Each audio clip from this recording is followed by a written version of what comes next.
इतनी आंधी और कुछ पता नहीं कि वो कहाँ है।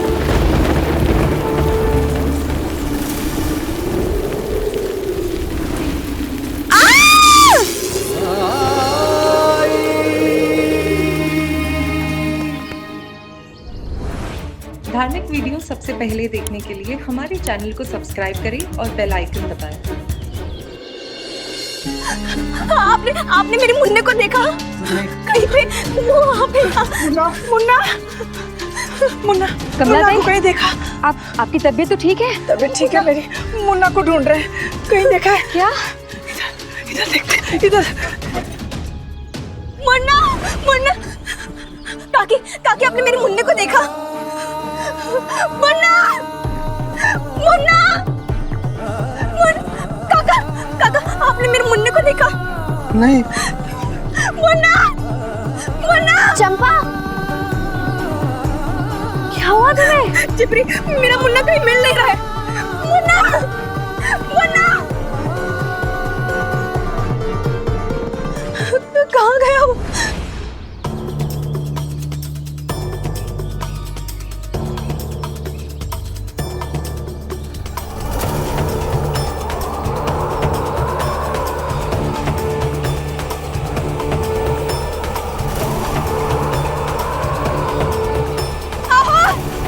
इतनी आंधी और कुछ पता नहीं कि वो कहाँ है।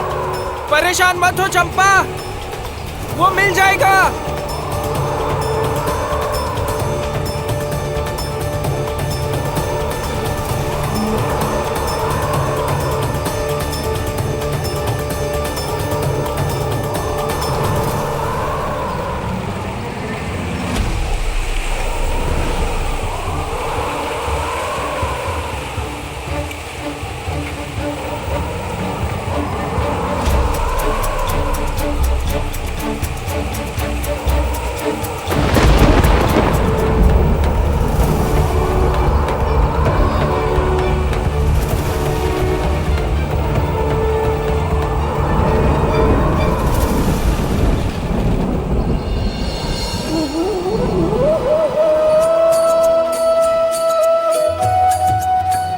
ये क्या हो रहा है?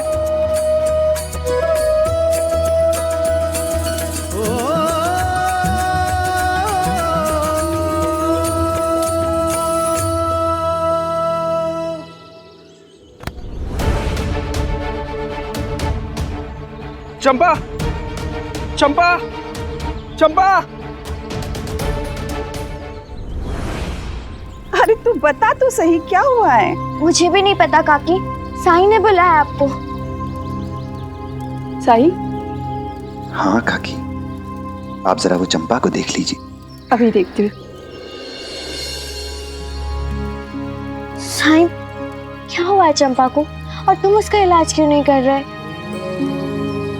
तुझे ऐसा क्यों लगता है कि उसे उपचार की जरूरत है?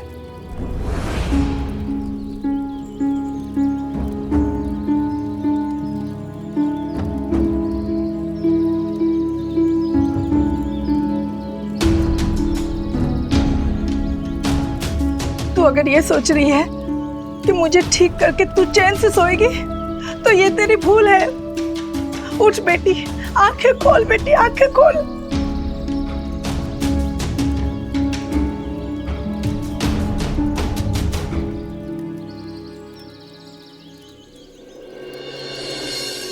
बधाई हो कमला ताई, चंपा आई बनने वाली है।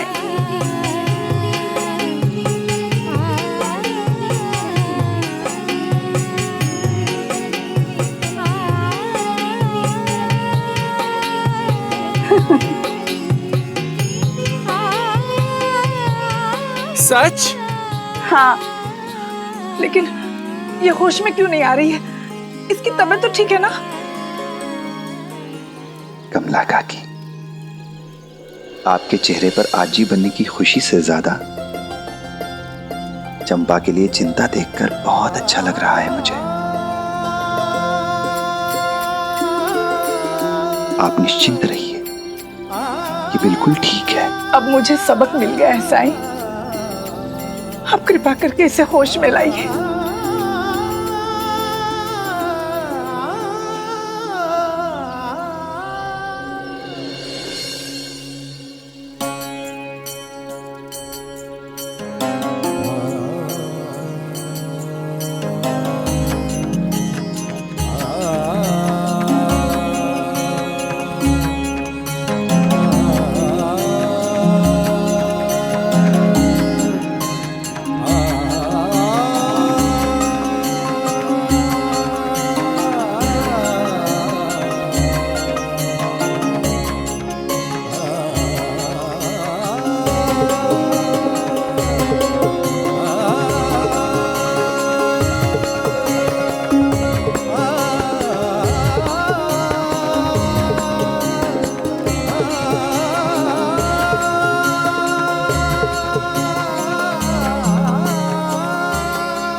माँ बनने वाली है।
चंपा, क्या हुआ?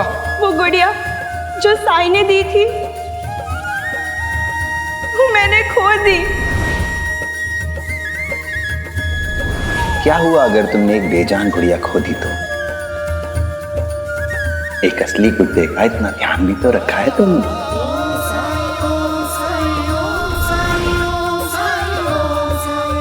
मुन्ने का खोना और गुड़िया का मिलना,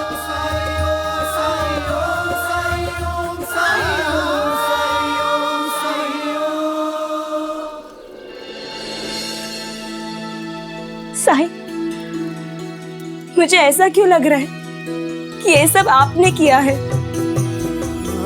वो बच्चा, वो कोई साधारण बच्चा नहीं था। आप बच्चे के माध्यम से मेरे घर के हालात बदलना चाहते थे ना, है ना? इसीलिए मेरी सारी परेशानियों का हल करके वो चला गया।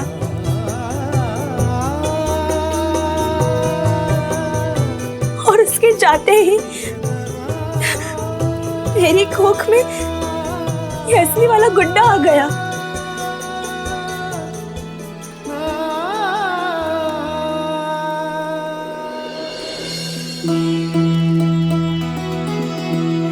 तभी तो उस बच्चे ने जब शेर को जाने को कहा, शेर चुपचाप चला गया।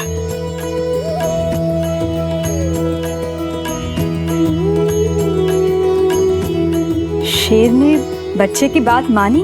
हाँ।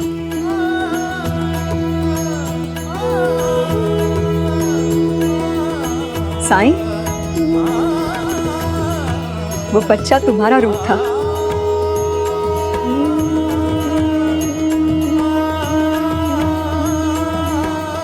आप कहे या ना कहे, लेकिन अब मुझे पूरा यकीन है कि वो बच्चा आप ही का रूप था और हमारे घर में आया था मुझे सबक सिखाने के लिए, और जाते जाते इतनी ढेर सारी खुशियां देकर गया। वो और कौन हो सकता है साई? साई, बचपन से लेकर आज तक आपने मुझे सब कुछ दिया है, सब कुछ।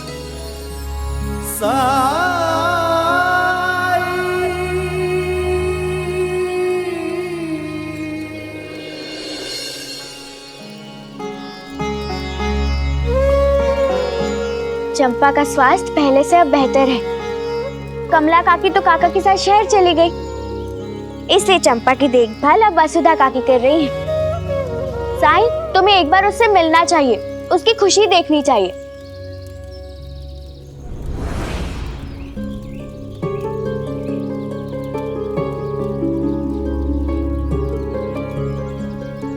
क्या हुआ साई? कुछ नहीं, वो बहुत दिनों से द्वारका माई में कोई भजन कीर्तन का आयोजन नहीं हुआ है, इसलिए सोच रहा हूँ कि क्यों ना कुछ ऐसा ही किया जाए आज। ये तो बहुत अच्छा सुझाव है साई। तो एक काम कर, जाकर गांव वालों को बुला ला और तात्या के घर जाना। उसके बाबा पाटिल जी से कहना कि उनकी सपरिवार उपस्थिति अनिवार्य है। कीर्तन, वो भी अचानक से, और अभी के अभी, और तात्या को खास कर बुलाया है। जरूर साईं के मन में कुछ है। जी साईं। मन में साईं के क्या है कौन जान पाए।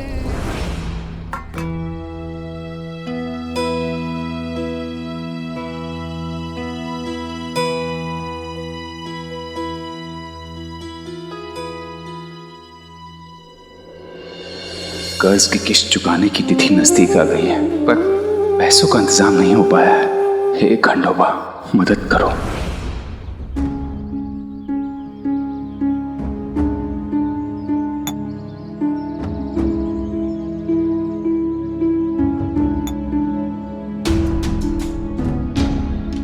हो खान।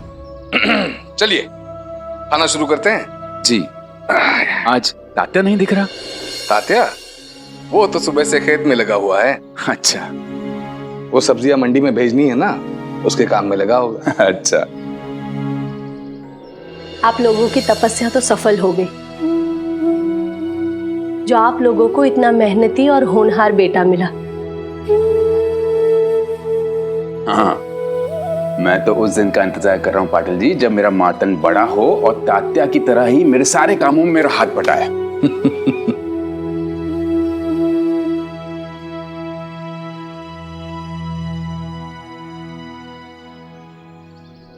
अद्भुत, क्या पूरन पोली बनी है।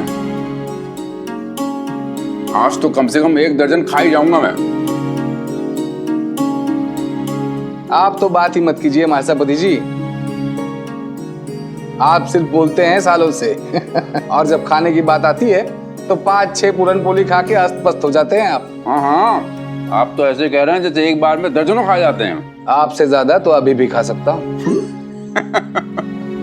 हंस क्या रहे हैं, लगी शर्त?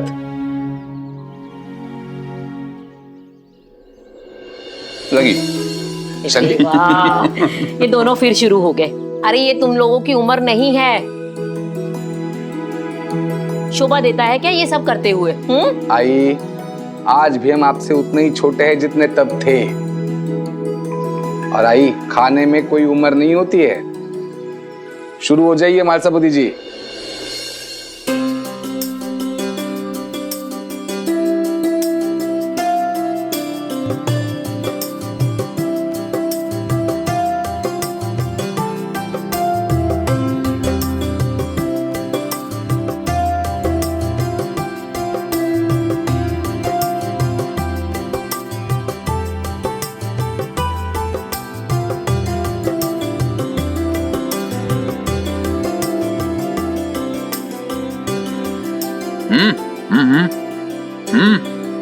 हो, बस भी कीजिए।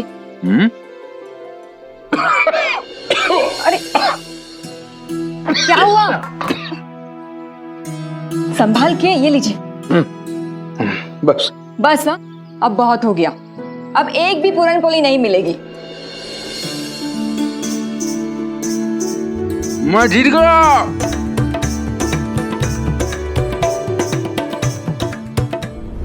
खाना बड़ा ही स्वादिष्ट बना था पाटिल जी, मजा आ गया। और आज तो आपने शर्त भी जीत ली। वो तो है।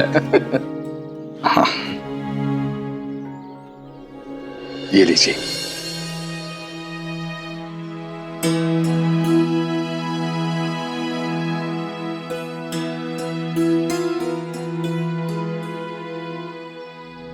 ये क्या है पाटिल जी? महासापति जी, मुझे पता है आपने कुलकर्णी सरकार से कर्जा लिया हुआ है,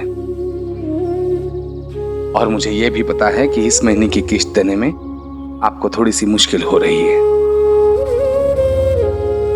आपने बहुत प्रयास किया है, लेकिन पैसे की व्यवस्था हो नहीं पाई है। ये थोड़े से पैसे हैं, इस महीने की किस्त के लिए काफी है।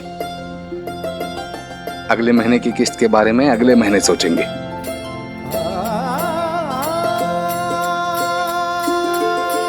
पाटिल जी,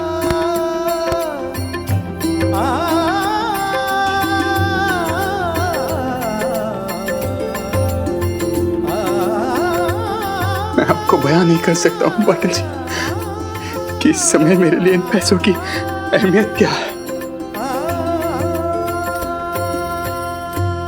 इस उपकार का शुक्रिया अदा करने के लिए मेरे पास कोई शब्द नहीं है। आप कुछ मत बोलिए, हम मित्र हैं।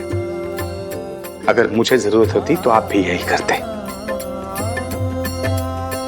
सुख दुख हमें ही तो बांटने हैं एक दूसरे के। लेकिन पाटिल जी, आपको बताया किसने? और कौन हो सकता है? एक ही तो है हमारी शिरडी में, जिन्हें हर एक के सुख दुख के बारे में पता रहता है। वही तो सुनिश्चित करते हैं कि हर आदमी को समय पर मदद मिले। साईं,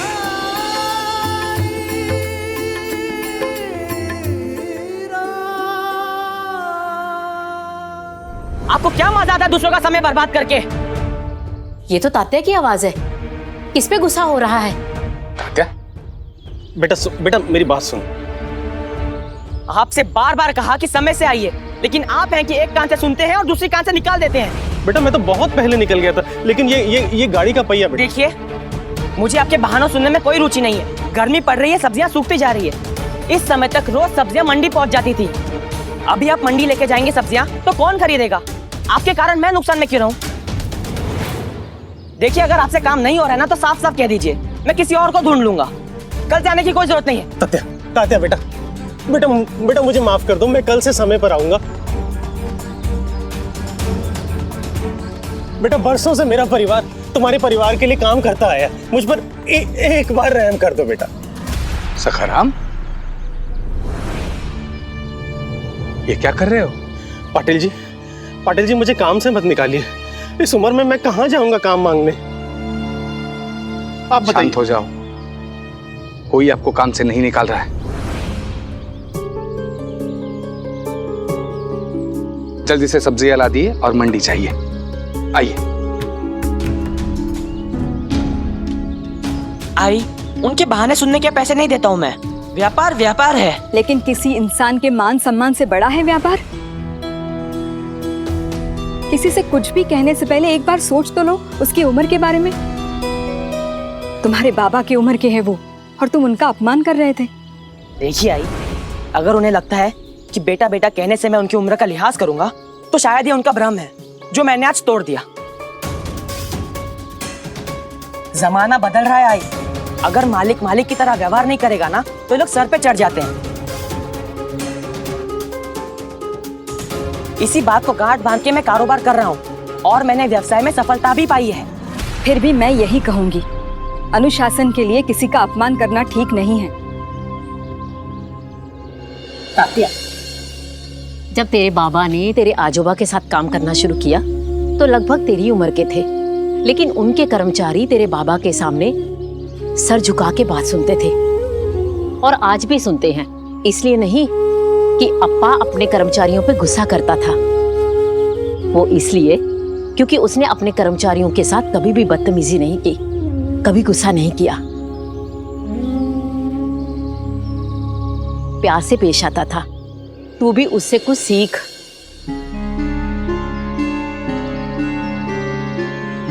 देखिए बाबा, ये बात तो सच है कि आपने इन लोगों को ज्यादा ही ढील दे रखी है। श्रमिकों से जो आपका ये दोस्ती वाला व्यवहार है ना, उनसे इन्हें लगता है कि कुछ ऊंच नीच हुई ना तो आकर आपसे माफी मांग लेंगे और आप उन्हें माफ कर देंगे, और ऐसा ही होता आया है आज तक।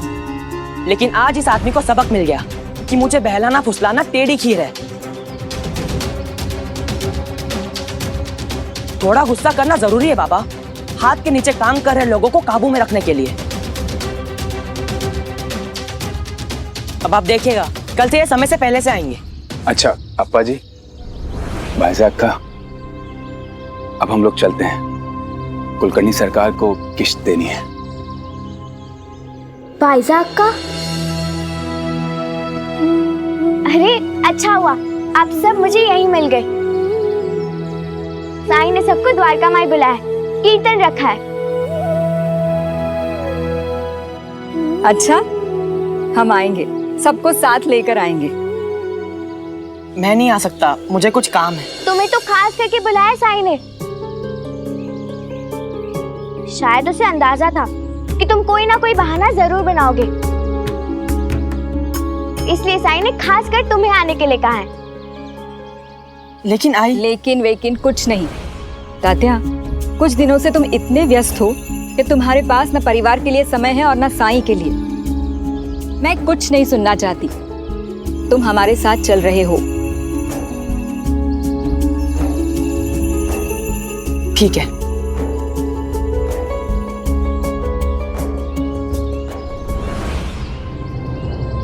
पूरे है सरकार। मुनीम। जी सरकार। जिन लोगों ने हमसे ऋण लिया है उन्हें ये बताने का तुम्हारा कर्तव्य है कि वो ब्याज का भुगतान समय पे करे, अन्यथा ब्याज पे ब्याज चढ़ेगा। सुना आपने? ब्याज पर ब्याज देना पड़ेगा।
कुलकर्णी वाड़ा यही है क्या? हाँ।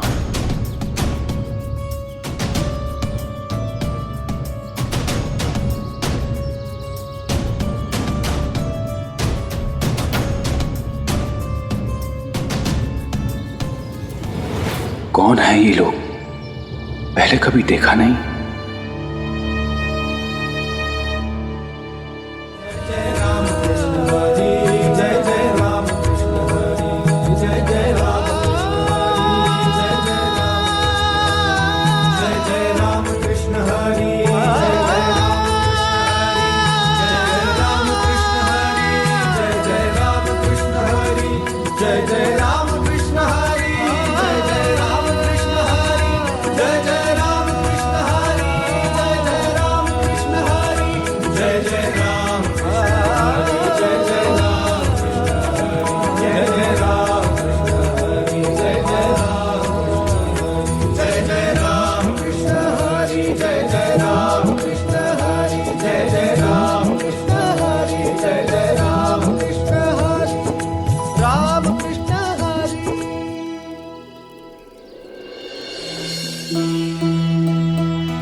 अब तुम भजन गाओगे।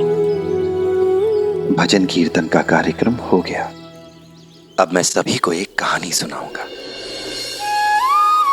एक ऐसी कहानी जिसमें सभी के लिए शिक्षा छिपी है।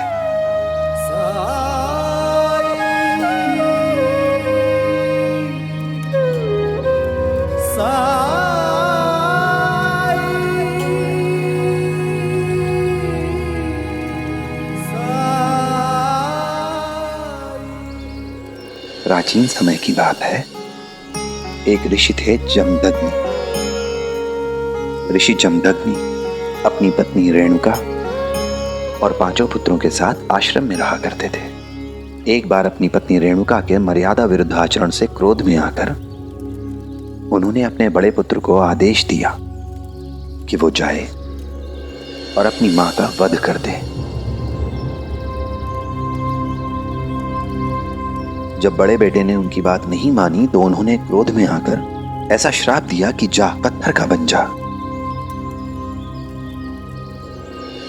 यही आदेश उन्होंने अपने दूसरे बेटे को भी दिया और उसके भी इनकार कर देने पर अधिक क्रोधित होकर उन्होंने कहा कि जा तू भी पत्थर का हो जा।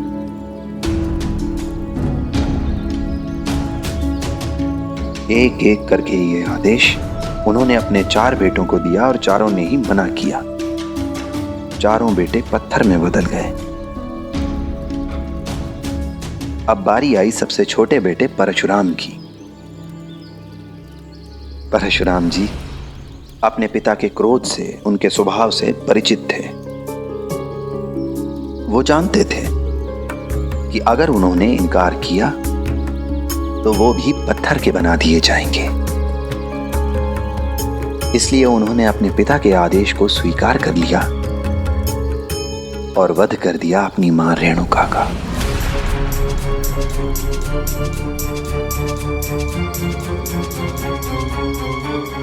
एक बेटा अपनी माँ के साथ ऐसे कैसे कर सकता है साईं?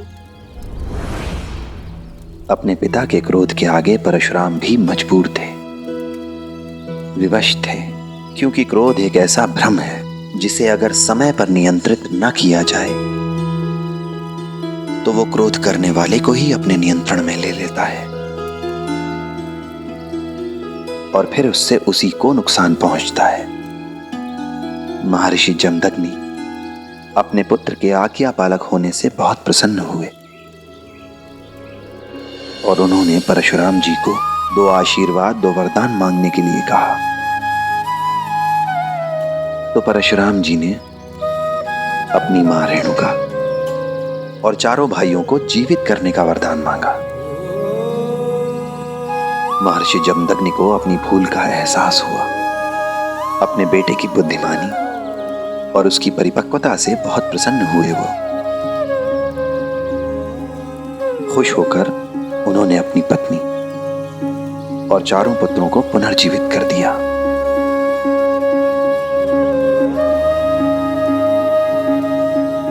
परशुराम जी भगवान विष्णु का अवतार थे, इसलिए अपने पिता के क्रोध को शांत कर उनकी भूल को सुधार सके वो। पर हम सभी इतने भाग्यशाली नहीं हैं कि हमारा परशुराम जी जैसा पुत्र या भाई हो।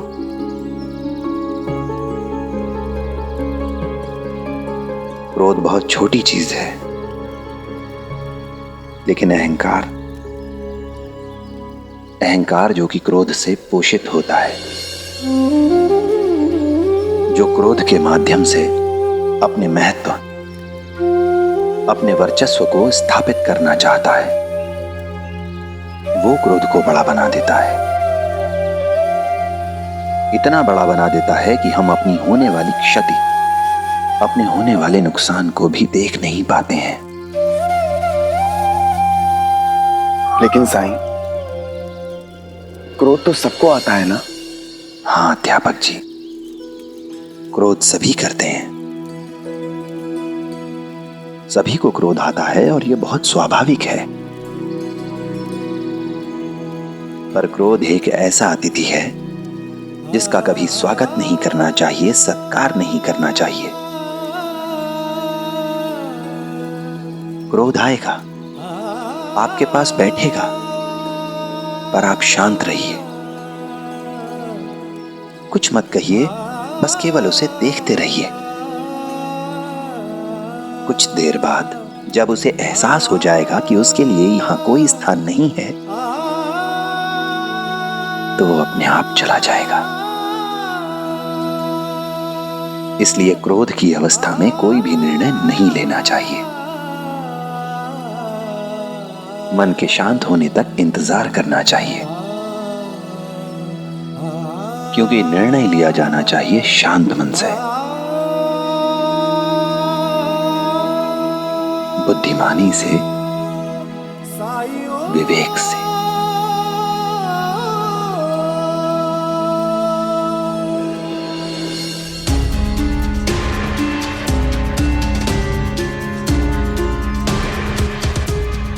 तात्या का गुस्सा दिन प्रतिदिन बढ़ता ही जा रहा है। आज ही उसने कितना गुस्सा किया। क्या साईं कुछ संकेत दे रहा है? कहीं तात्या का गुस्सा उसे किसी बड़ी मुसीबत में तो नहीं डाल देगा? जी मैं हूँ चौधरी और ये हैं शुक्ला जी। हम व्यापारी हैं। हम गांव-गांव जाके किसानों से सीधे उनके उपज को खरीदते हैं, फिर उस उपज को नगर के दुकानदारों को बेचते हैं ताकि किसानों को मंडी जाकर अपने उपज बेचने से मुक्ति मिल सके। इस सौदे की खासियत यह है सरकार, हम किसानों को यह आश्वासन देते हैं कि उनकी उपज जो भी हो, लेकिन उन्हें हम एक निश्चित राशि का भुगतान करेंगे। उससे लाभ ये होगा कि अगर किसी साल फसल ज्यादा हो जाती है और अनाज के दाम कम हो जाते हैं तो किसानों को नुकसान नहीं होगा, क्योंकि उन्हें वही राशि मिलेगी। कौन सी? जो हम पहले से तय कर चुके हैं। कौन किसे फसल बेचता है और किसे कितने पैसे मिलते हैं, इसमें कुलकर्णी सरकार को कोई रुचि नहीं है। आप मुझसे क्या चाहते हैं वो बताइए। सहयोग, समर्थन, साझेदारी। लोग कहते हैं कि कुलकर्णी सरकार फायदे का सौदा करते हैं, और मैं यह आपको दावे के साथ कह सकता हूं कि किसानों का फायदा हो या ना हो, परंतु आप हमेशा फायदे में रहेंगे। ये केवल बातें ही है या तर्क भी है इस प्रस्ताव के पीछे? हम इस क्षेत्र के सभी गांव से अनाज खरीदने की योजना बना रहे हैं। उससे होगा ये कि सारा अनाज हमारे अधिकार में आ जाएंगे, और फिर उस अनाज को किस भाव में बेचना है वो हम तय करेंगे। दुकानदारों को वही भाव देकर हमसे अनाज खरीदना होगा जिस भाव में हम अनाज बेचेंगे। उनके पास और कोई विकल्प नहीं होगा, क्योंकि हमारे अलावा किसी के पास और अनाज होगा ही नहीं। आप केवल कल्पना कीजिए सरकार, हम किसानों से कम मूल्य पर अनाज खरीदेंगे और अधिक मूल्य पर दुकानदारों को बेचेंगे। मतलब हमें फायदा ही फायदा होगा। आप शिरडी के मुखिया हैं, सब कुछ आपकी मुट्ठी में है। अगर आप यहाँ के किसानों को यह बात समझाने की कोशिश करेंगे कि वो अपनी फसल हमें ही बेचें, तो हम भी ये सुनिश्चित करेंगे कि मुनाफे का एक बड़ा हिस्सा आपको बराबर मिलता रहे। कितने लाभ की बात कर रहे हैं आप?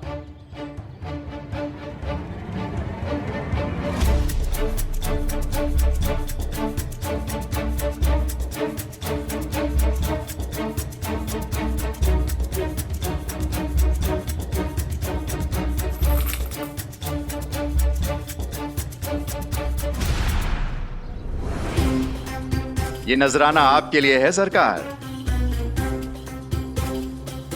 और केवल ये ही नहीं,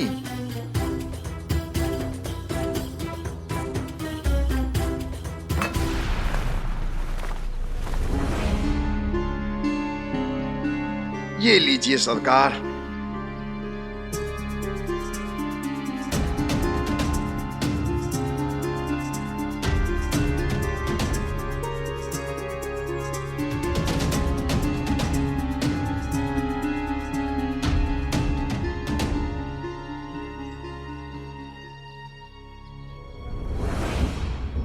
कैसा कपड़ा है ये?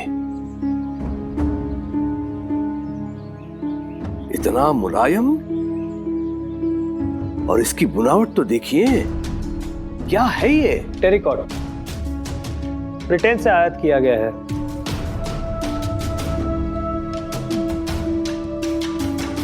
बहुत महंगा होगा। बंबई में इक्का दुक्का लोग ही हैं जो इसे खरीदने की औकात रखते हैं, लेकिन हमें फोकट में मिलता है। फोकट में? कैसे? सरकार, हमने कुछ गांवों को किसानों को पैसे दे रखे हैं कपास उगाने के लिए। आपको तो मालूम ही होगा कि हिंदुस्तानी दुकानदारों को कपास बेचने पर प्रतिबंध है, क्योंकि कपास सीधा ब्रिटेन जाता है, वहां के कपड़ा मिलों में। सच कहूं तो और फसलों की तुलना में कपास की पैदावार पर 10 गुना का मुनाफा है। 10 गुना। क्योंकि हम ही कपास का निर्यात करते हैं, तो अक्सर ब्रिटेन की कपड़ा मिलों से ऐसे उपहार आते रहते हैं।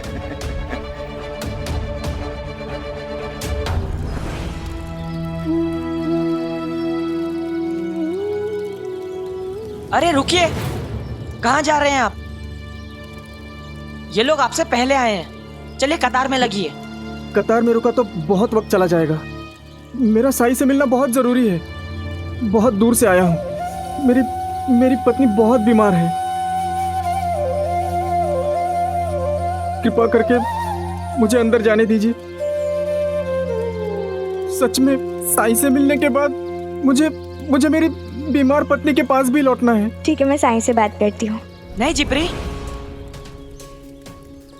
क्या ये लोग मूर्ख हैं जो इतनी देर से पंक्ति में खड़े होकर अपनी बारी का इंतजार कर रहे हैं? लेकिन तात्या, उनकी पत्नी बीमार। सभी को यहाँ कुछ ना कुछ परेशानी है और हर इंसान के लिए उसकी परेशानी बड़ी ही होती है। दुख भरी कहानियाँ सुनाकर अपना काम जल्दी से करा लेने की लोगों की आदत होती है। नहीं बेटा मुझ पे भरोसा करो। मैं कोई झूठ नहीं बोल रहा। ये बेटा कहने से मैं पिघल नहीं जाऊंगा। नियम होता है। साई से मिलना है तो कतार में आइए। हरिओम हरिओम। अगर कपास में 10 गुना लाभ है तो हम शिरडी के लोगों को कपास उगाने के लिए क्यों नहीं कह रहे हैं? सरकार कपास की खेती बहुत अधिक पानी मांगती है और शिरडी में इतना पानी नहीं है। उसकी चिंता आपको करने की कोई आवश्यकता नहीं है शुक्ला जी। शिरडी में जितना पानी है उतना कपास के खेती में लगा देंगे, उसमें क्या है।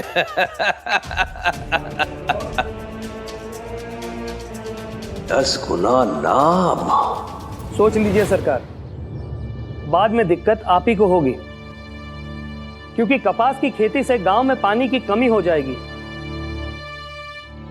लोगों को तकलीफ होगी और यहां तक कि पीने का पानी मिलने में भी मुश्किल आ सकती है। मुझे क्या, मेरे पास तो निजी कुआं है। बाद की चिंता बाद में करते हैं। हा? पहले ये बताइए इसमें मुझे कितना मुनाफा होगा? सरकार, अगर आप ये कर सकें तो हजारों में खेलेंगे। तिजोरियां भी कम पड़ जाएंगी आपकी। अंता बनता। जी सरकार। अभी के अभी शिरडी के सभी किसानों को चावड़ी पे उपस्थित होने का आदेश दो। और सुनो, उसप्पा पाटिल को मत बुलाना। जी सरकार।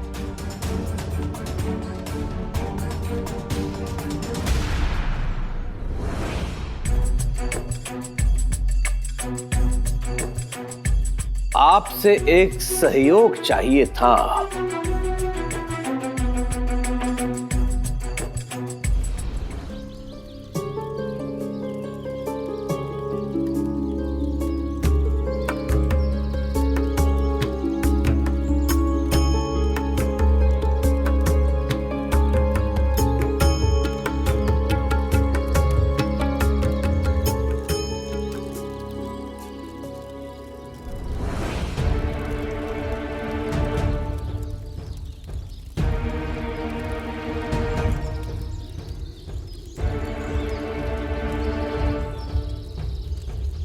रुको!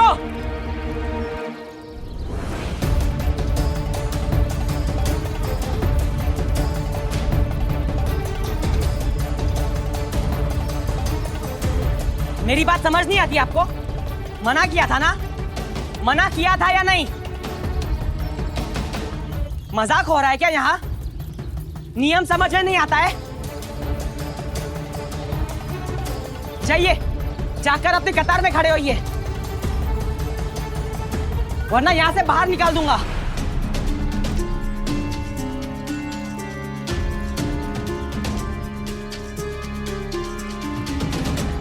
तात्या, उन्होंने ऐसा कुछ नहीं किया जो तुम उन पर इतना गुस्सा हो रहे हो।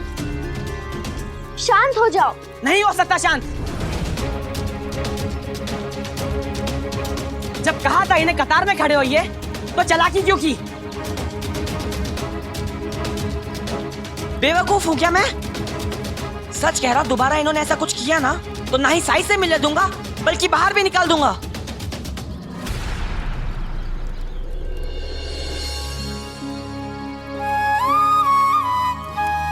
तात्या, न द्वारका माई से किसी को निकाला गया है और न ही कभी निकाला जाएगा।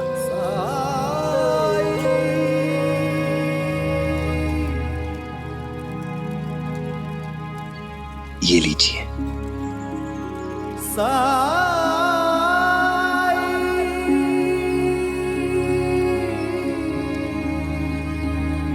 इसे पानी में घोलकर अपनी पत्नी को दे दीजिएगा।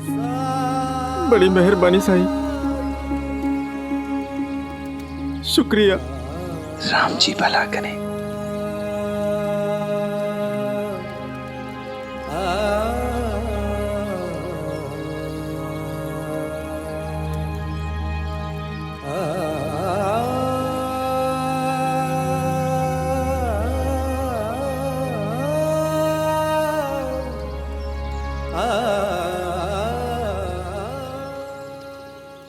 हरिओम हरिओम मेरे प्यारे किसान भाइयों, मैं आज आपके लिए एक शुभ समाचार लेके आया हूं। अब आपके दुख के दिन बीतने वाले हैं। आप सब लोग यही सोच रहे होंगे कि कुलकर्णी सरकार ये क्या कह रहे हैं। मेरे किसान भाइयों, मैं आपसे जुड़ा हुआ हूं वर्षों से, लेकिन आप लोगों के जीवन में अब मैं परिवर्तन लाने जा रहा हूं। अब से आप लोगों को अपनी उपज लेकर मंडी जाना नहीं पड़ेगा।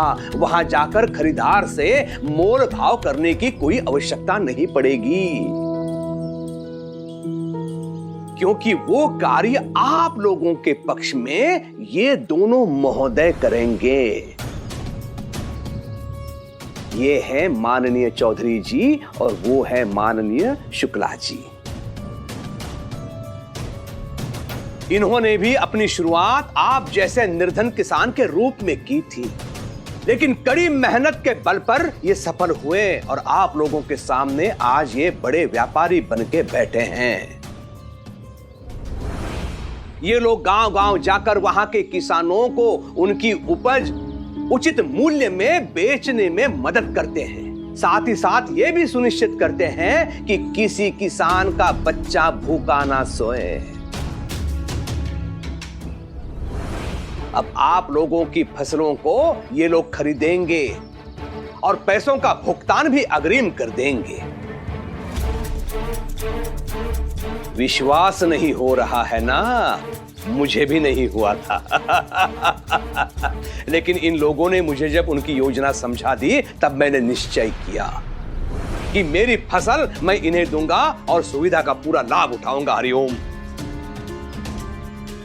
पता नहीं इस बार सरकार की क्या मंशा है, क्योंकि जब जब वो हमारे हित की बात करते हैं तब तब हमेशा कुछ न कुछ गड़बड़ ही होती है। चोर चोर मुंह से रे भाई। अगर कोई आदमी सरकार के साथ खड़ा है तो वो ईमानदार तो हो ही नहीं सकता। इतिहास है, सरकार ने अगर किसी की भलाई की बात सोची है ना, तो वो सिर्फ खुद की।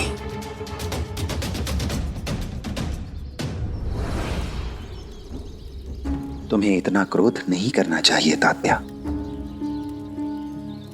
ऋषि जमदग्नि के बारे में जो कहानी मैंने तुम्हें सुनाई थी, वो तुम्हें याद रहनी चाहिए थी। गुस्सा कैसे नहीं आएगा साईं? उन लोगों को कितनी बार समझाया, अच्छे से समझाया, लेकिन शराफत से सुनने लगे लोग, तो आज बात ही कुछ और होती। बातें लेकिन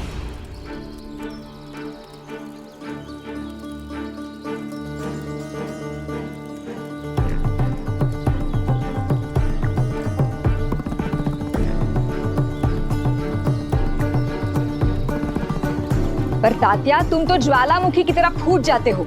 यहाँ तक कि अपनी बात के आगे किसी और की बात सुनना तक नहीं चाहते। साईं, अब तुम ही समझाओ इसे।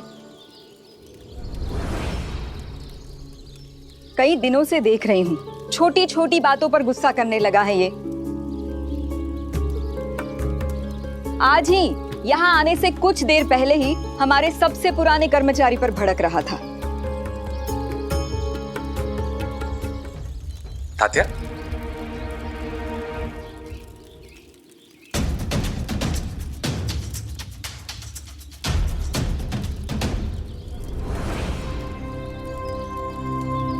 साईं, क्या हुआ?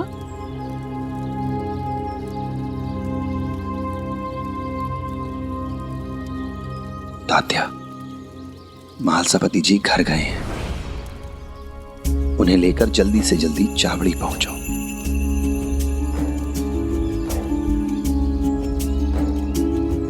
जाओ। जी।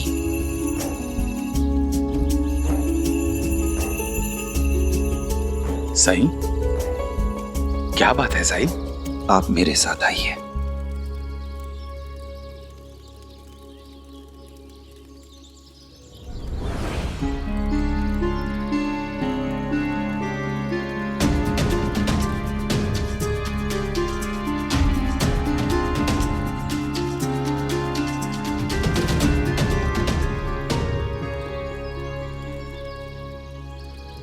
सरकार, माफ कीजिएगा, पर फसल के दाम पहले से ही दे देना। कोई इतना कुछ किसी के लिए क्यों करेगा? बदले में उन्हें भी तो कुछ ना कुछ चाहिए होगा ना। किसी को किसान से क्या चाहिए होता है सलीम? फसल। इन्हें भी वही चाहिए आप लोगों से, कपास की फसल। लेकिन सरकार, हमने तो पहले ही खरीफ के फसल के बीज खरीद रखे हैं और इससे पहले गांव वालों ने कभी कपास की खेती भी नहीं की है। कहीं कोई ऊंच नीच हो गई तो? मेरे मन में भी यही प्रश्न आया था, लेकिन शुक्ला जी ने और चौधरी जी ने इस किसान से मुझे मिलवाया। इसकी राम कहानी इसके मुंह से सुन लो आप लोग और फिर निर्णय करना। भाइयों, पहले मैं भी अनाज की खेती करता था और हर वक्त कर्जे में डूबा रहता था। एक बार तो मेरी हालत ऐसी हो गई कि मुझे लगा कि मेरी जमीन ही बिक जाएगी।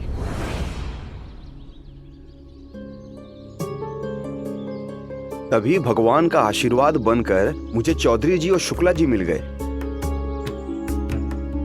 इन्होंने मुझे कपास की खेती करने की सलाह दी। शुरू शुरू में तो मैं भी आप ही की तरह हिचक रहा था। एक तरफ कपास की खेती थी और दूसरी तरफ जमीन जाने का डर। मैंने कपास को चुना और सच बताऊं भाइयों, कपास की खेती मेरे लिए वरदान साबित हुई। हर साल मैं कपास उगाता रहा और हर साल चौधरी जी और शुक्ला जी मुझे अग्रिम भुगतान करते रहे। अनाज से 2 गुना ज्यादा दाम मिलता रहा मुझे। और देखिए, आज मेरे ऊपर कोई कर्ज नहीं है, बल्कि मैंने और भी जमीन खरीदी है ताकि उसके ऊपर मैं और भी कपास उपजा सकूं। अब तो विश्वास हुआ ना आप लोगों को? अब बताइए, क्या सोच रहे हैं आप लोग? कपास और विकास या अनाज और ऋण?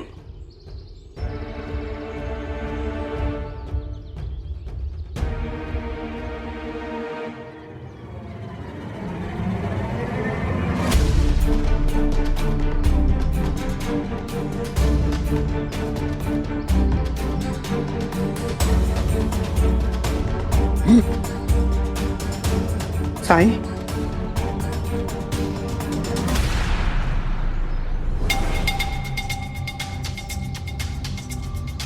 बताया था ना पाटिल को नहीं बुलाना है। सरकार, हमने नहीं बुलाया।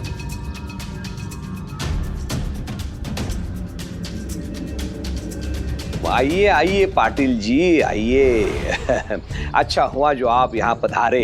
सुनिए सुनिए, आप भी सुन लीजिए। यहाँ जो हो रहा है उसमें आपका भी बहुत लाभ है। लाभ?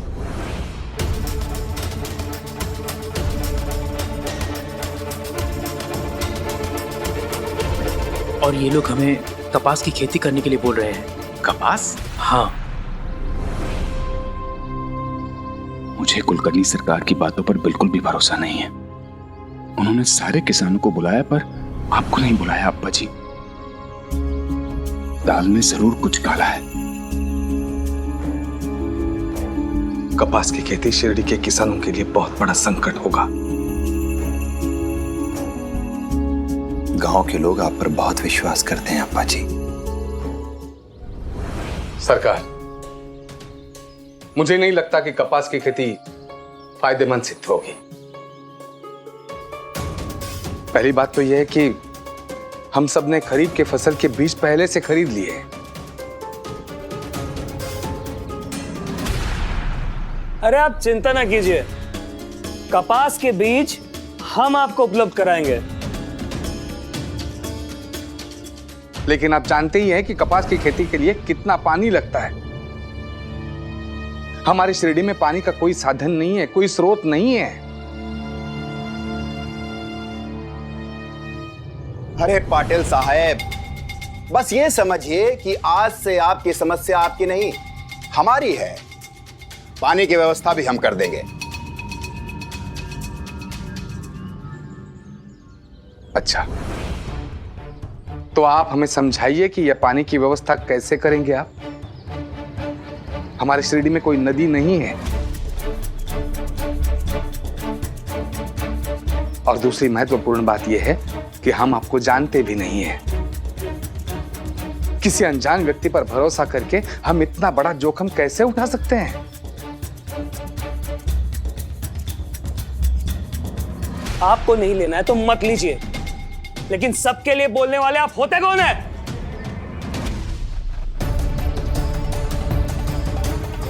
और मेरे बाबा से इस तरह बात करने वाले आप कौन होते हैं? तात्या शांत। नहीं बाबा, कैसे शांत रहूं? ये होते कौन है आपसे बदतमीजी से बात करने वाले? कोई बाहरी आदमी आके आपसे बदतमीजी से बात करेगा और मैं देखता रहूं?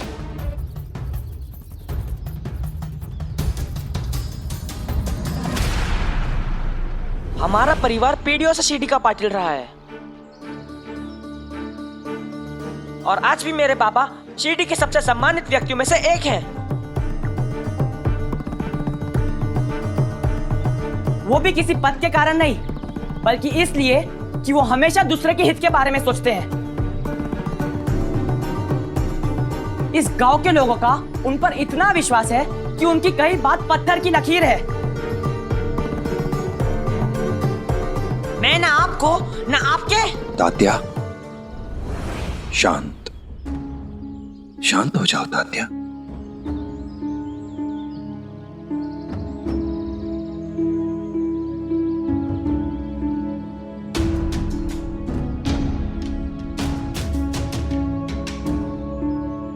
मेरे बेटे ने जो व्यवहार किया उसके लिए मैं माफी चाहता हूं।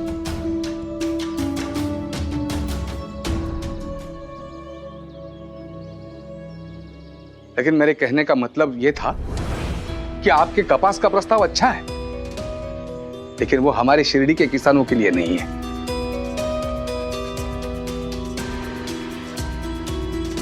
हमारे गांव में सूखा पड़ जाएगा और क्या फायदा ऐसे मुनाफे का जब हमारे पास पीने के लिए पानी ही ना हो। चंद पैसों के लिए ऐसा करना मूर्खता होगी।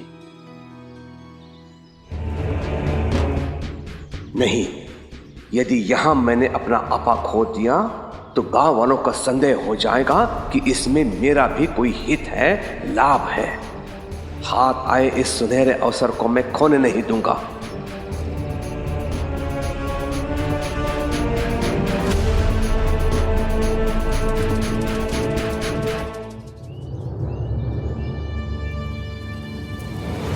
हरिओम हरिओम। ठीक है, ठीक है, जो पाटिल जी कहें, जैसा आपको उचित लगे कीजिए। यहां आने से पहले मैं बही खाता देख रहा था और यहां जितने भी लोग उपस्थित हैं उनमें से अधिकतम लोगों ने मुझसे बड़े बड़े ऋण ले रखे हैं। उन्हें चुकाने के लिए केवल आपका जीवन नहीं बल्कि आपके आने वाले पीढ़ियों का भी जीवन बीत जाएगा।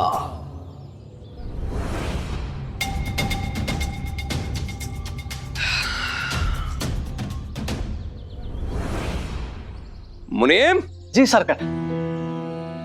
यहां लगभग वो सभी किसान हैं जिन्होंने मुझसे ऋण ले रखे हैं।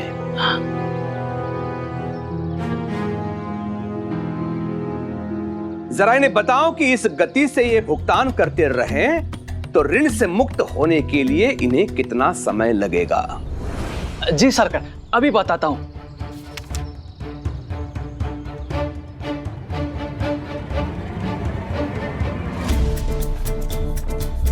हरिभाऊ 17 रुपए 6 साल। खंडू 18 रुपए 8 साल।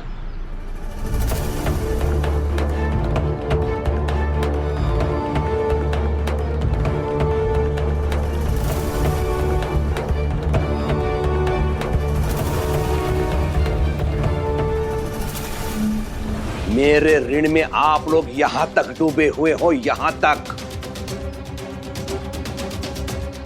अच्छा अवसर दे रहा हूं, उसे छोड़ रहे हो।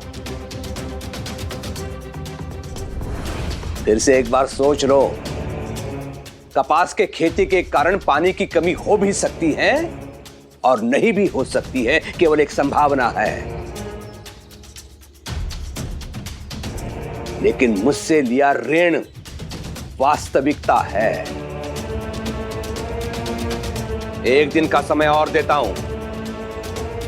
जिन्हें भी कपास के खेती के लिए पंजीकरण कराना हो वो कल आ जाएं। हरिओम।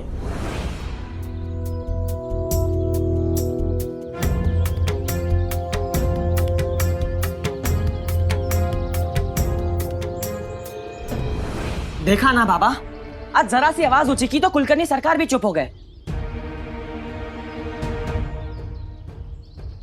इससे यह सिद्ध होता है कि जब तक हम गुस्सा नहीं करते तब तक कोई हमारी बात नहीं सुनता।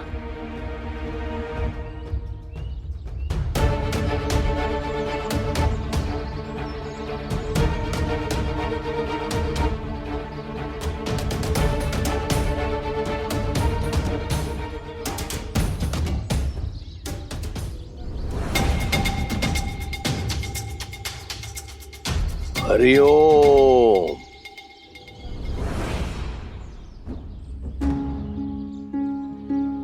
साई, साई पता नहीं तात्या को इन दिनों क्या हो गया है, बात बात पर गुस्सा करने लगा है।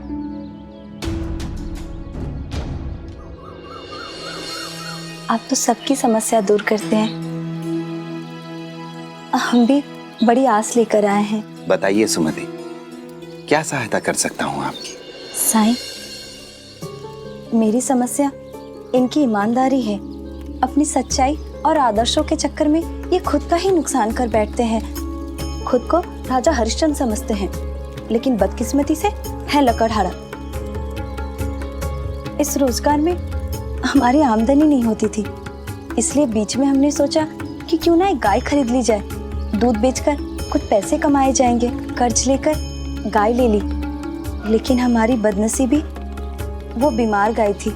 वो गाय तो चल बसी, लेकिन अब हालात ऐसी है, जो थोड़ी बहुत कमाई होती है वो भी साहूकार की किस्त में चली जाती है। मुझसे क्या अपेक्षा है? साईं, मेरे पति को दुनियादारी की समझ की जरूरत है। इन्हें होशियार बना दीजिए। इस संसार में जहाँ लोग कुछ भी करके पैसा कमाते हैं, दूसरे को धोखा देकर, झूठ बोलकर, फरेब करके, जैसे हमें बीमार गाय बेचकर उस धूर्त ने की। आजकल ऐसे ही लोग फलते फूलते हैं। लेकिन सबको अपने कर्मों का फल भुगतना ही होता है। साईं, मैं कौन सा इन्हें चोरी करने के लिए कह रही हूँ, मगर इस संसार में जीने लायक तो अकल होनी चाहिए। दूसरे लकड़हारे पीपल की लकड़ी को सागवान और शीशम की बताकर बेच देते हैं, लेकिन ये सारा दिन जंगल में खाक छानते रहते हैं, भटकते रहते हैं कि कहीं सूखी लकड़ी मिले। और इस चक्कर में इन्हें कम लकड़ियां मिलती हैं, और तो और बढ़ई को लकड़ी देंगे तो वो भी अच्छी किस्म की, ताकि जो भी सामान बने टिकाऊ बने। इतना क्या सोचना, सामान खराब होगा तो उनका होगा, वो दोबारा बनवाएंगे और फिर लकड़ी लगेगी और फिर अपनी ही आमदनी बढ़ेगी ना। दत्ताराम जी अच्छी लकड़ी ला कर देते हैं, इसीलिए सारे बढ़ई इन पर भरोसा करते हैं, आंख मूंद कर विश्वास करते हैं इन पर। और मैं तो ईमानदारी और मेहनत का ही समर्थक हूं, इसलिए इन्हीं की बात कहूंगा। उससे क्या फायदा हुआ साईं? ये इतनी सालों से मेहनत कर रहे हैं, अगर इन्हें कड़ी मेहनत का फल मिला होता तो अब तक हम लोग समृद्ध हो चुके होते। और वो बढ़ई मेरे पति पर भरोसा करता है, लेकिन उस भरोसे का क्या? उस भरोसे के अतिरिक्त पैसे तो नहीं देता ना, फिर किस काम की है ये ईमानदारी? बीज से फल की यात्रा में समय तो लगता ही है, श्रद्धा और सबूरी रखिए, समय आने पर सब ठीक हो जाएगा। तुम्हारे गुस्से को लेकर बायजा माँ ने अपनी चिंता मुझे बताई है, और उनकी चिंता बेवजह नहीं है। कीर्तन के बाद भी तुम उस बुजुर्ग पर भड़क पड़े थे, और आज चावड़ी में भी तुम आग बबूला हो गए। इसका अर्थ ये हुआ कि अपने गुस्से पर तुम्हारा नियंत्रण खोता जा रहा है। ये सही है साई कि मैं गुस्सा करता हूँ, लेकिन बेवजह नहीं। आई मेरे बारे में गलत सोच रही है। मैंने कभी घर पे गुस्सा नहीं किया, ना ही कभी अपने दोस्तों पे गुस्सा किया है। मुझे अपने गुस्से पे नियंत्रण है साई, बस सिर्फ। पर अपने काम को जल्दी से जल्दी पूरा कराने के लिए तुम गुस्से का इस्तेमाल करते हो, यही मानते हो ना तुम? तो एक बात बताओ तात्या, जो लोग दूसरों से काम निकालने के लिए झूठी कहानियां सुनाते हैं, दुख भरे किस्से सुनाते हैं, या फिर अपनी ताकत का गलत इस्तेमाल करते हैं, तुम उनसे अलग कैसे हो? तुम भी तो वैसे ही हुए ना। मानता हूँ साई, उस बीमार स्त्री के पति के साथ मेरा व्यवहार सही नहीं था, लेकिन कुलकर्णी सरकार की उपस्थिति में वो लोग मेरे बाबा के बारे में कुछ भी कहे जा रहे थे। ऐसे में मैं चुप कैसे रहता साई? अच्छा चलो गुस्से की बात छोड़ो, कुछ खुशी की बात करते हैं हम। अपनी आंखें बंद करो और सोच कर बताओ कि ऐसा क्या है जो तुम्हें सबसे ज्यादा खुशी देता है। चलो बंद करो आंखें।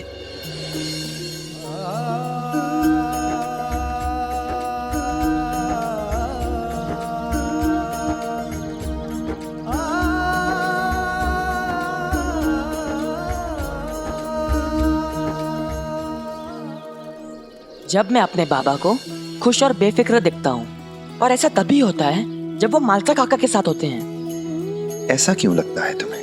क्योंकि मैं अपने परिवार से बहुत प्यार करता हूँ साईं, आई आजी सबसे।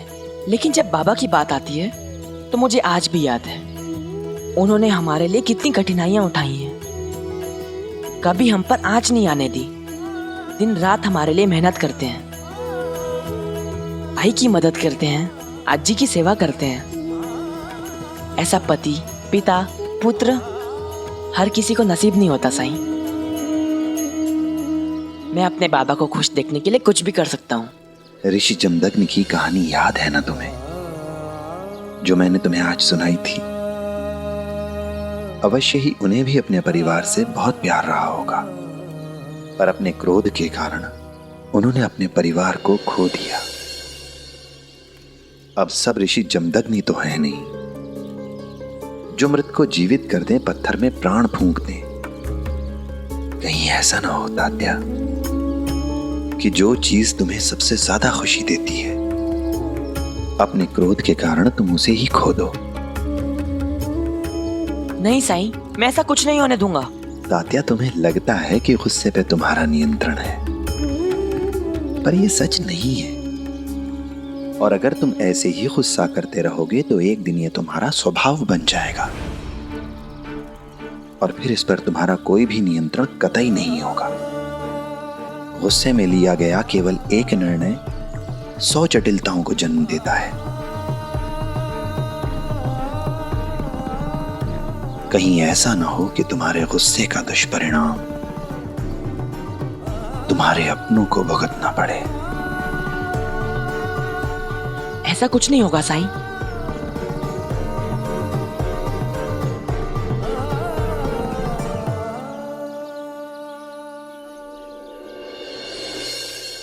साई ने भी मेरी मदद नहीं की।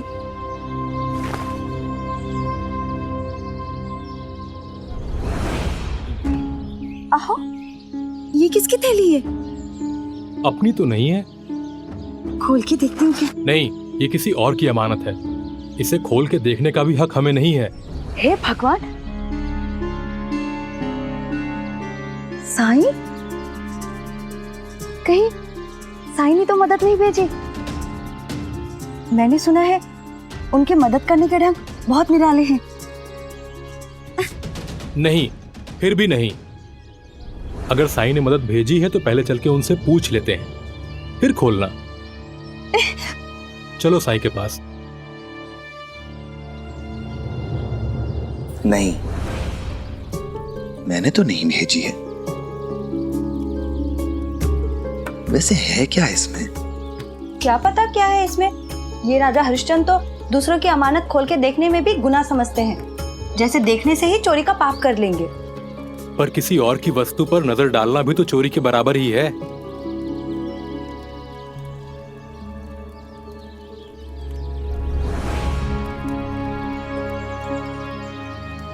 दत्ताराम जी, क्या सच में मन नहीं करता खोलकर देखने का? हो सकता है इसमें पैसे हों जिससे आप अपना कर्ज चुकाकर आराम की जिंदगी बिता सकें। आपकी बात सच हो सकती है साईं, पर यह थैली हमारी नहीं है, इसलिए मुझे कोई अधिकार नहीं कि मैं इसकी जांच करूं और देखूं कि इसके अंदर क्या है। साईं, क्या आप इस थैली के मालिक का पता लगा सकते हैं? मैं कोशिश करूंगा, पर तब तक आप इसे अपने पास ही रखिए, क्योंकि आपने इसे पाया है। जैसे ही इसका मालिक मिल जाएगा, उसे अपने हाथों से सौंप दीजिएगा।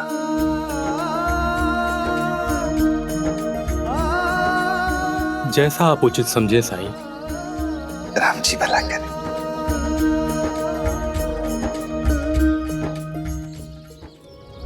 दत्ताराम जी। जी साईं। अगर आपके मन में इस थैली को खोलकर देखने का लालच आ गया तो? मुझे अपने पे इतना विश्वास तो है साईं कि ये अमानत जिस किसी की भी है, उसके मिलने तक ये मेरे पास सुरक्षित है।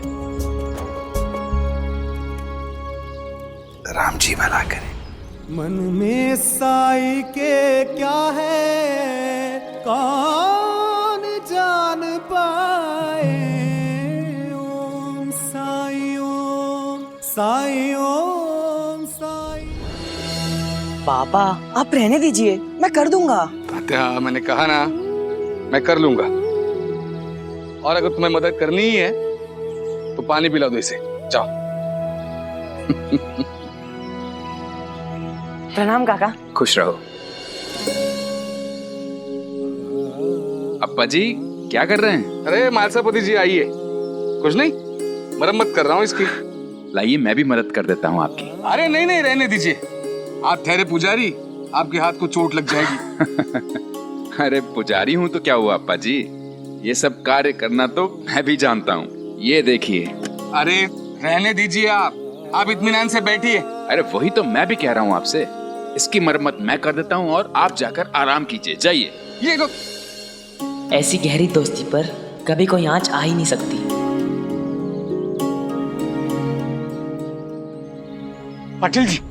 पाटिल जी जल्दी चलिए। वो अंता पंता गांव के लोगों को लालच दे रहे हैं ताकि कपास की खेती के अनुबंध पर वो लोग अंगूठा लगा दें। चलिए। खबरदार, छूना मत, बहुत महंगा कपड़ा है ये। अगर इतना ही महंगा है तो यहाँ दुकान क्यों लगाई है? बेच नहीं रहे हैं, ये तोहफा है चौधरी जी और शुक्ला जी की तरफ से, जो अनुबंध पे अंगूठा लगाएगा उसके लिए। जब किसान कपास बेच के रईस होंगे तो वो रईस वाले कपड़े पहनेंगे ना। इस कपड़े के लायक बनना पड़ता है, ज्वार बाजरा उगाने वालों के लिए नहीं है ये। जाओ जाओ, उस आपा पाटिल की बात मानो तुम लोग। सुनने में बड़ा अच्छा लगता है, हम कर्ज मुक्त हो जाएंगे। अरे मूर्खो, इससे बड़ा और क्या सबूत चाहिए कि अनुबंध पे अंगूठा लगाने के बदले पेशगी रकम दे रहे हैं? आज तक दी है किसी ने? और तुम उनकी ही नियत पे शक कर रहे हो। अगर कोई चाल ही चलनी होती तो पहले काम कराते, फिर पैसे देते ना। क्या कहते हो? सौदा बुरा नहीं है, हमें अंगूठा लगा देना चाहिए। हाँ हाँ हाँ। आओ।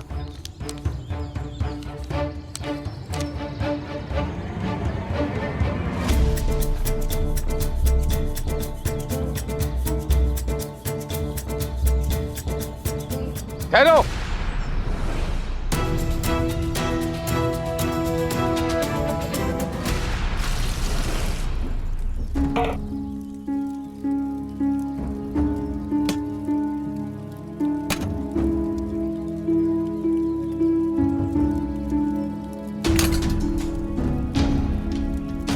साईं को ये मेरी खाली रसोई, मेरी बधाली नहीं दिखती है ना।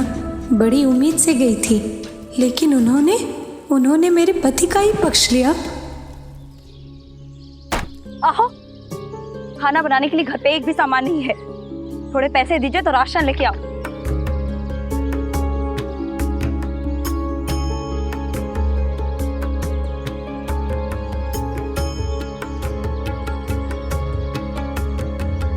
अभी इतने पैसों से ही काम चला लो। कैसे हो दत्ताराम?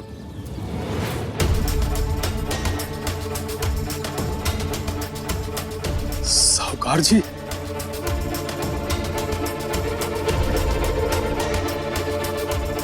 क्या हुआ? इस बार भी किश्त देने नहीं आए? इस बार भी मुझे ही मांगने आना पड़ा? माफ करिए साहूकार जी, मैं कल ही आपकी किश्त चुका दूंगा। कल नहीं, आज। हर महीने तुम्हारा यही नाटक है। अब आ ही गया हूं तो पूरे पैसे लेकर जाऊंगा।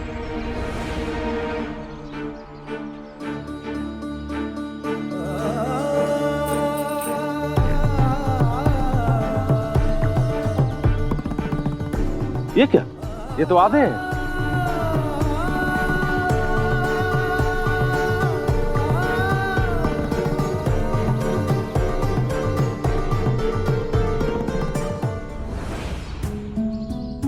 अगर ये भी दे दिए तो खाएंगे क्या?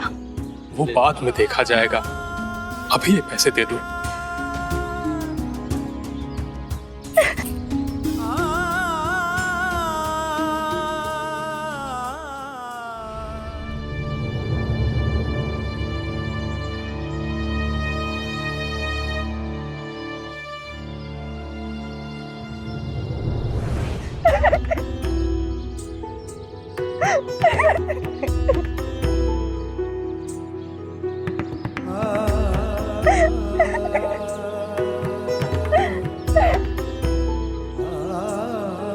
जो भी पैसे थे वो तो साहूकार को दे दिए, अब खाएंगे क्या? अगर आपके जगह कोई दूसरा आदमी होता तो कोई ना कोई बहाना बनाकर एक दिन की मोहलत मांग ली होती। पर आप तो सत्यवादी है ना, जो भी पैसे थे वो भी दे दिए। कहाँ से आएगा राशन? क्या खाएंगे हम?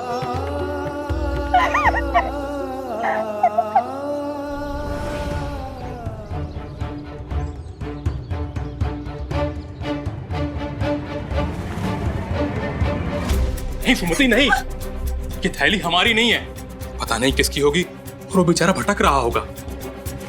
तो फिर संभाल के क्यों नहीं रखा उसने? और जब उसे ही चिंता नहीं है तो आप क्यों परेशान हो रहे? मैं आप किसी की नहीं सुनने वाली। इसमें जो कुछ भी है वो सब रख लूंगी, मगर भूखी नहीं मरूंगी। नहीं सुमति, छोड़ो इसे। सुमति छोड़ दो, छोड़ो। अरे सुमति छोड़ो।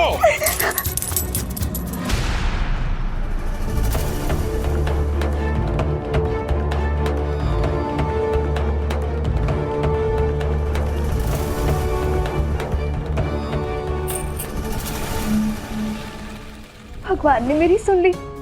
अब मेरे सारे दुख दूर हो जाएंगे। सुमति, तुम होश में तो हो? ये तुम क्या कर रही हो? जो पैसा मेरी कमाई का नहीं, वो मेरा नहीं। तो क्या भूखा मारना चाहते हैं मुझे? हराम के पैसों से भूखा मरना ही बेहतर है, क्योंकि जब जमीर मर जाए ना तो जिंदा रहना व्यर्थ है। तुम्हारा ये लालच देखकर ना मुझे लगता है कि तुमसे मेरा विश्वास ही उठ गया है।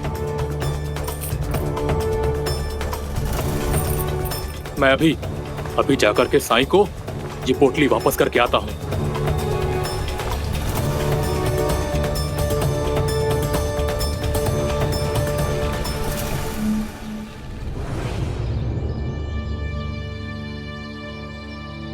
ये क्या अनर्थ करने जा रहे हैं आप लोग? गरीब किसान है पाटिल जी, और ऊपर से सर पे सरकार का इतना बड़ा कर्जा। हम इस कर्ज के चक्रव्यूह से मुक्त होना चाहते हैं। मुझे मालूम है हम किसान हैं, लेकिन हम किसान हैं इसीलिए हमारा दायित्व, हमारी जिम्मेदारी कई गुना बढ़ जाती है। इसीलिए कोई भी निर्णय लेने से पहले हमें बहुत ज्यादा सावधानी बरतने की आवश्यकता है। हम सबको पता है कि हमारी शिरडी में पानी नहीं है, और इसीलिए हम सालों से दालें लगाते आए हैं, ज्वार लगाते आए हैं, बाजरा लगाते आए हैं, रागी लगाते आए हैं, ताकि कम पानी में भी हम अच्छी फसल ले पाए। और यहां किसी को अनुमान है कि कपास की खेती के लिए कितना ज्यादा पानी लगता है? मैंने आपको कल भी कहा था कि अगर इस साल बारिश नहीं हुई तो पानी का संकट आ जाएगा, कपास की फसल नहीं होगी, और कपास की फसल नहीं आएगी तो हम बेचेंगे क्या? ये इनके महानुभाव जो है शुक्ला जी और चौधरी जी, वो हमें पैसे दे रहे हैं, लेकिन ये जो पैसे हैं वो कपास की खरीदारी के लिए है। उसके लिए पहले हमें कपास उगानी होगी, समझिए आप। और मानो हमने कपास की खेती में हमारा सारा पानी लगा दिया तो पीने के लिए पानी कहां से आएगा? कुछ समय पहले की बात है, आप सबको याद होगा, शिरडी पर पानी का संकट आया था। किसी के घर में पानी नहीं था, पीने के लिए पानी की एक बूंद भी नहीं थी। उस समय एक साई थे जिन्होंने अपने कटोरे से हम सबको पानी पिलाकर जिंदा रखा था, जीवन दिया था, जीवन दान दिया था। क्या भूल गए हो?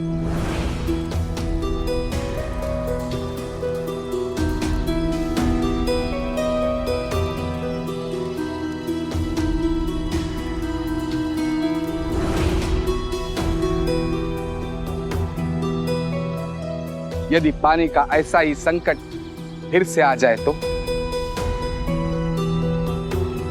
तब हमें पानी जिसे जीवन कहा जाता है वो भी बाहर से खरीदना पड़ा था। अब भी पानी हमें खरीदना पड़ेगा तो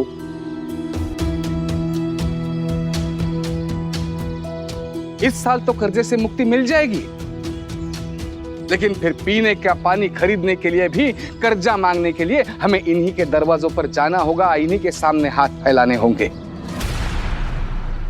और बात सिर्फ पानी की नहीं है।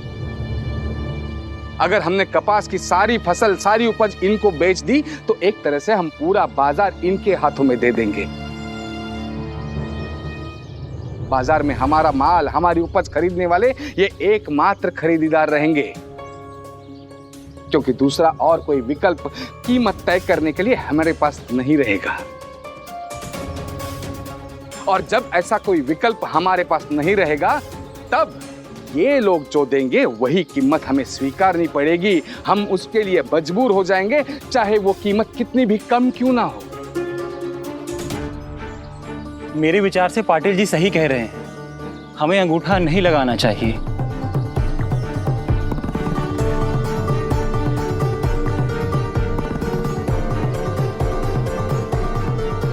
अब तक सब लोग हस्ताक्षर कर चुके होंगे। अरे मैं जानता हूँ शिरडी वासियों को, मेरे जाल में फंसकर गर्दन तक डूबे हुए हैं सब मेरे ऋण में, कोई विरोध नहीं करेगा। हम बहक गए थे पाटिल जी, लालच में आ गए थे। पर आपकी बातों को सुनकर हमें होश आ गया है। अब हम में से कोई भी इस अनुबंध पे अंगूठा नहीं लगाएगा।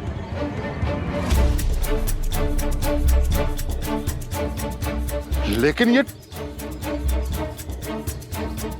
ज्वार बाजरा उगाने वाले किसान हैं हम। ये कपड़े हमारे किसी काम के नहीं। और रही बात कर्जे की, तो जैसे हम पहले कर्जा चुकाते आ रहे हैं, आगे भी वैसा ही चुकाएंगे।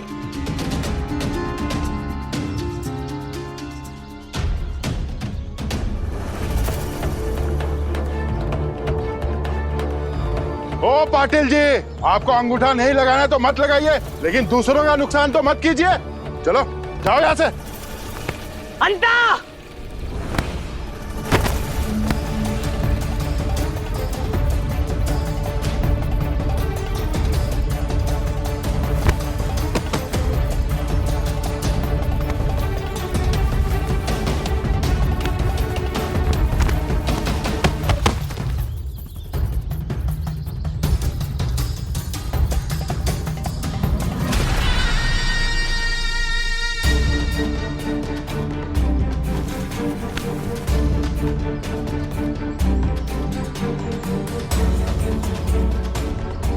इस छोटी सी मारपीट को रोकने से क्या फायदा?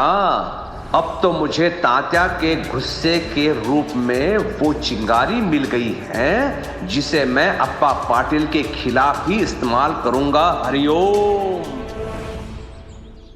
साईं, इसे आप अपने पास ही रखिए। आपने सच कहा था, इसमें बहुत सारे पैसे और कुछ चांदी के सिक्के हैं, और ये बात सुमति जान गई है। अब ये थैली हमारे घर में बिल्कुल सुरक्षित नहीं है। फिर मैं इसे अपने पास कैसे रख सकता हूं? और इसे सुरक्षित रखने के लिए यहां द्वारका माई में तो दीवारें तक नहीं है। और उससे भी महत्वपूर्ण बात यह कि यह थैली आपको मिली है, इसलिए इसे सुरक्षित रखने की जिम्मेदारी भी आपकी है। पर हां, एक बात याद रहे, इसके असली मालिक के मिलने तक इसमें से एक भी सिक्का कम नहीं होना चाहिए। ध्यान रखिएगा।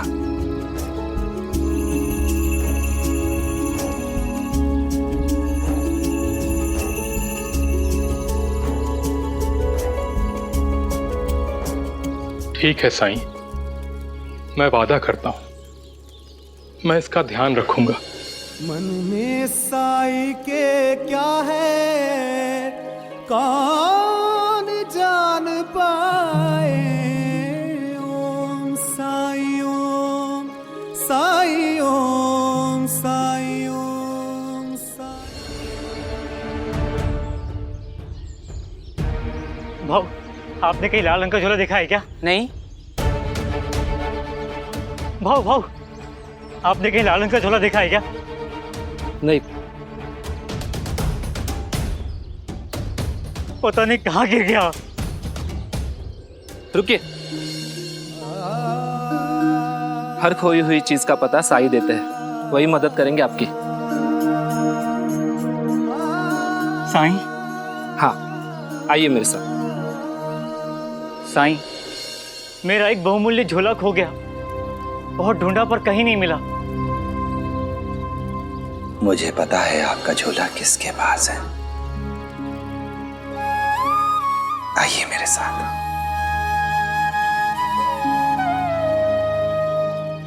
दत्ताराम जी, दत्ताराम जी।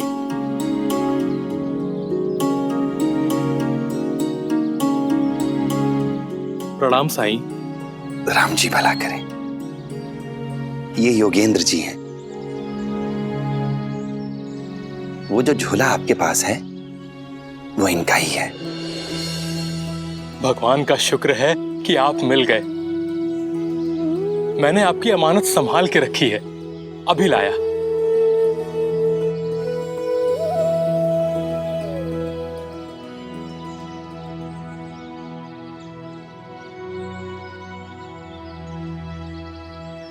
एक बार देख लीजिए।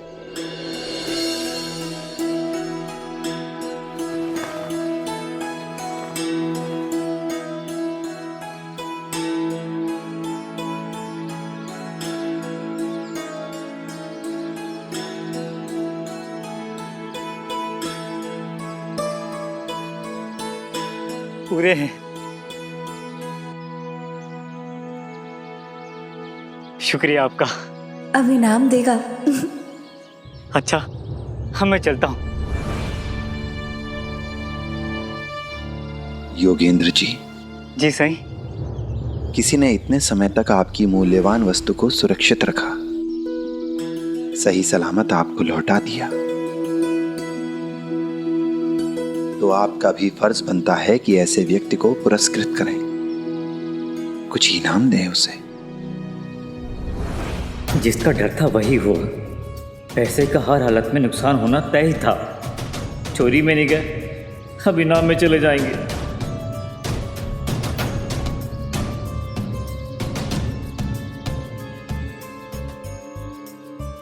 जी सही।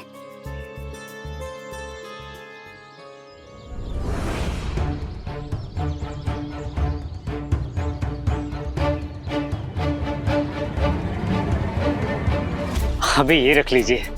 मैं झोले की तलाश में आया था ना, फिर कभी आऊंगा तो बहुत सारा इनाम दूंगा आपको। नहीं नहीं, उसकी कोई आवश्यकता नहीं है। जैसा मैं भी कौन सा वापस आने वाला था।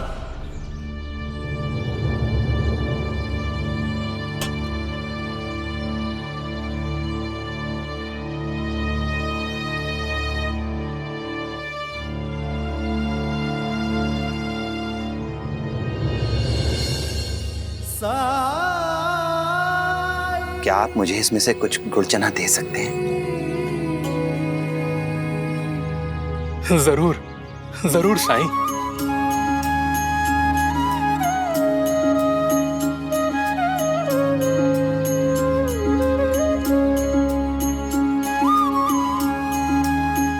दत्ताराम जी, मुझे आज तक बहुत लोगों ने भिक्षा दी, बहुत भिक्षा दी मुझे,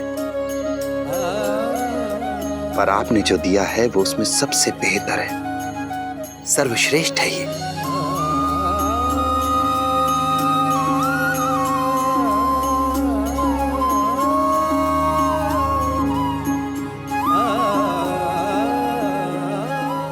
मैं तृप्त हुआ। आपकी ईमानदारी और दरियादिली को देखकर मैं भी आपको कुछ देना चाहता हूं, लेकिन नियति देखिए, मेरे पास भी इस चने और गुड़ के अलावा और कुछ नहीं है जो कि आपने मुझे दिया है। साईं, आपके हाथ से जो भी मिले वो मेरे लिए खजाना है।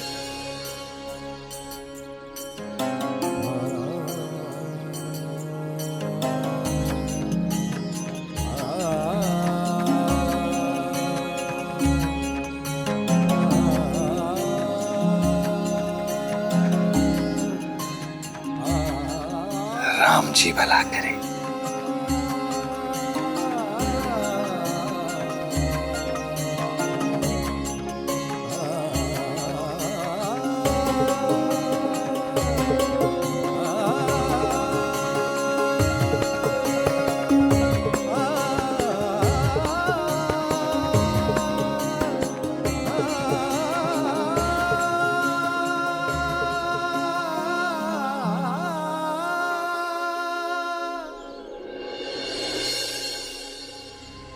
साईं, साईं, मैंने जो गुड़ चने दत्ताराम को दिए, आपने उन्हीं से लेकर उन्हीं को वापस दे दिए।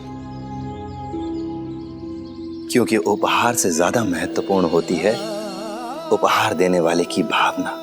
मेरी और आपकी भावना अलग अलग है।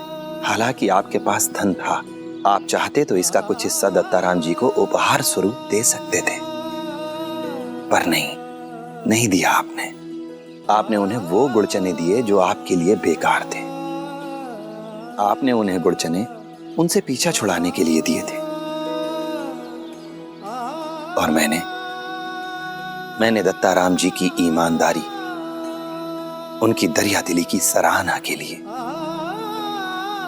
और मुझे पूरा विश्वास है कि वो गुड़ चने जितने कीमती मेरे लिए थे, उतने ही कीमती उनके लिए भी होंगे।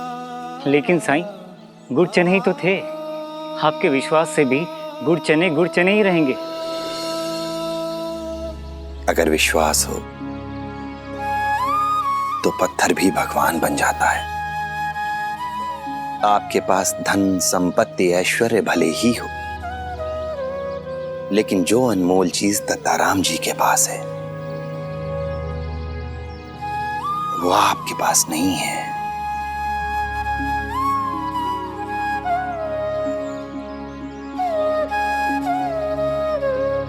अनमोल चीज?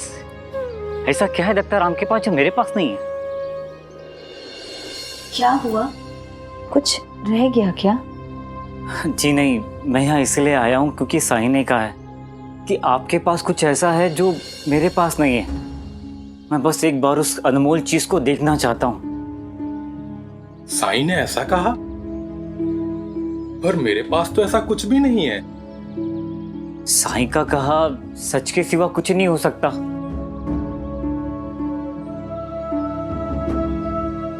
इसमें क्या है? इसमें आपके और साई के दिए हुए गुड़ और चने हैं। सच कह रहे हैं? आप खुद ही देख लीजिए।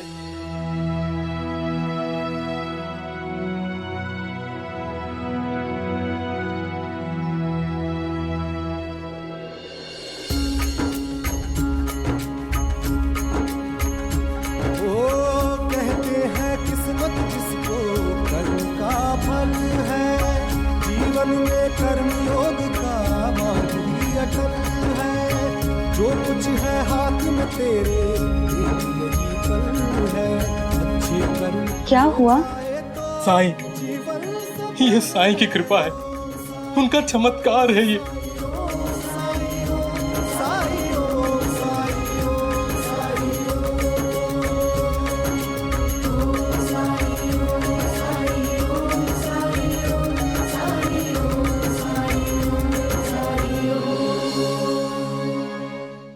धार्मिक वीडियो सबसे पहले देखने के लिए हमारे चैनल को सब्सक्राइब करें और बेल आइकन दबाएं।